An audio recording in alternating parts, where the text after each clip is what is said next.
in an interesting turn of events, I didn't cover this distinctive information, but I figured I might as well do so for this short video. So if you guys aren't well aware, there's the Koei Tecmo brand that did Dead or Alive and Super Tecmo Football, or whatever the fuck it was called, Tecmo Bowl, and then there was like Ninja Gaiden and all those interesting games, Neo and stuff like that. So they said that they do have new entries for Ninja Gaiden and Dead or Alive in the works, but there's a little bit of a spin, a little bit of a twist on this. They're gonna be full-blown reboots for the next entry, and my honest opinion for this was, it's not too surprising when you consider how Dead or Alive and Ninja Gaiden left off. You had Ninja Gaiden 3, which was polarizing because of how they handled the combat and how it wasn't just as good as Ninja Gaiden 2. So they decided to make the Apology edition, which was Razor's Edge, which was a little bit better, but still, you know, it wasn't really something that was going to clean the stain from Ninja Gaiden 3. And then you had Dead or Alive 6, which also had polarizing attention because of how they handled the game, and it wasn't as good as the predecessors. I think this is the opportunity for them to start the slate clean with this reboot. It is going to suck that the previously established storylines or anything that was going on at all is going to be completely deleted, but maybe that is for the best indeed. I would assume they're going to handle a different iteration of Ryu. I had my money banked on him being younger this time around, so I would suppose that they could do something like that if they decide to start the slate clean, or maybe an older Ryu Hayabusa just doing things and doing the dragon suplex on, you know, creatures and whatnot, the Azuna drops and everything. As for Dead or Alive, they can go anywhere with that. I just think that's what is pivotal to that franchise, is keeping all those iconic characters like Ayane, Kasumi, Hayate, Zack, Bass, all those previously established fighters, Tina too, all those people in the circle that they were in as fighters, and upgrade the graphics. Obviously it's going to be a nice graphical overlift when we see these characters again, and just have them, you know, fight and do what you can with them. Of course it's going to have ginormous amounts of you know,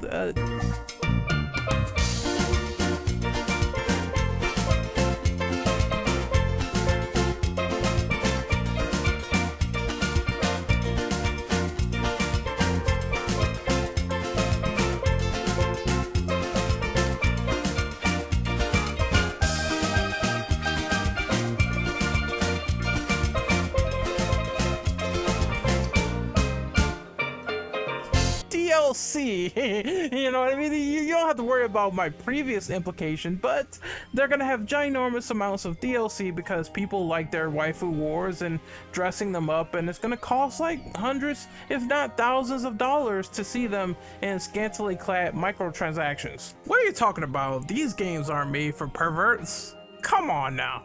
I am optimistic for the future. I would like to see change, but I hope those combat mechanics, for example, I hope that the battle mechanics are also fine-tuned for both of these games, and you have like one great fighter and one great hack and slash that can stand the test of time with maybe its own trilogy, its own story to tell within the gaming medium. Because, you know, let's be honest, like I said, I did really enjoy the Tobono Itagaki version of Ninja Gaiden and what that brought to the table, but you could also say that story that they had there was paper thin. It was all about, you know, beating the fiends to death in the most brutal, gory, and visceral ways, and there's things they definitely need to keep. Like, you know what, even if you're rebooting something, you can carry over mechanics that worked. Hint, hint, nudge, nudge. The obliteration technique, where you could dissect attack the foe and cut off his arms and legs and do all this crazy stuff in Ninja Gaiden that they introduced in Ninja Gaiden 2. And also, you know, take into account what people kind of felt iffy on with the fact that they also neutered the gore in Ninja Gaiden 2 Sigma for the PS3. So you had like purple Kool-Aid emerging out of people's heads, and that wasn't too grand. That wasn't too kosher. There's always room for improvement. Obviously, I'm looking forward to what Koei Tecmo has to do next. I think though my blinkers are red hot on some of their newer IPs that they are presenting, like Rise of the Ronin. That's gonna be so amazing. That's gonna be so awesome, and it makes me very happy, very excited, very pleased that I got a PS5 just for this occasion to enjoy 2023 and 2024 gaming and see what is on the horizon from there. But you know, I think that it was definitely a long time coming, considering how everything ended for Dead or Alive and Ninja Gaiden, and I just hope that when they do restart on this road, that everything's fresh and original for them, and that they want to, you know, carry over interesting things as well as add in a lot of new interesting factors for these games. Like, I would love to see a more interesting Ninja Gaiden story this time around, if they could pull that off, you know what I mean, and have more thoughts on Ryu's heritage, because Neo set up a lot. It set up a lot about Ryu's ancestors, so maybe that could translate into a new game. Either way, I'm so happy that I wrote my Ninja Gaiden 4 video and it all didn't come into fruition with the actual Ninja Gaiden 4, but the combat probably is going to be still insane.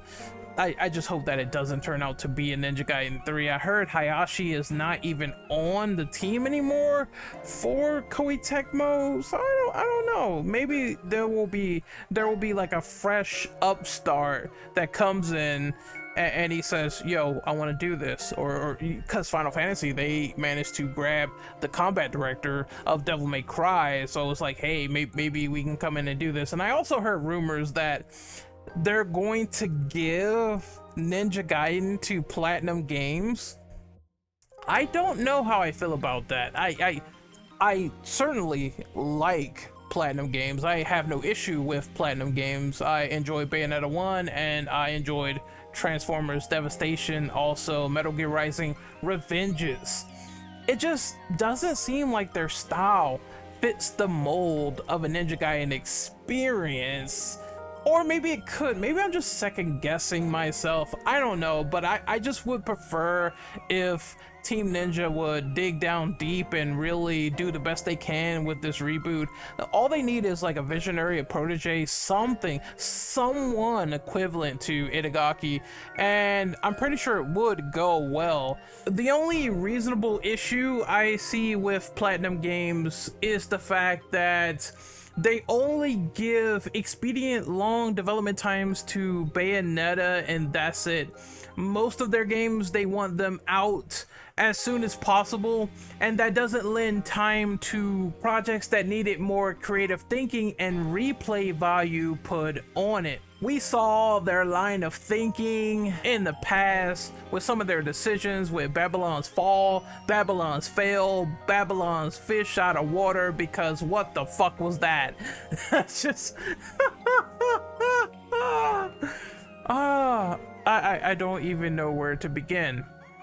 Platinum is not the intense purveyor of very, very great decisions, and it showed with their history with that game and some of their licensed projects, even taking them and saying, hey, we're gonna take the Activision rush money job, and we saw those movie license games or TV show license games that turned out to be very, very subpar, except for Transformers Devastation, because I mean that was just simply awesome and I enjoyed that, and I don't care what anyone says, I really love that experience.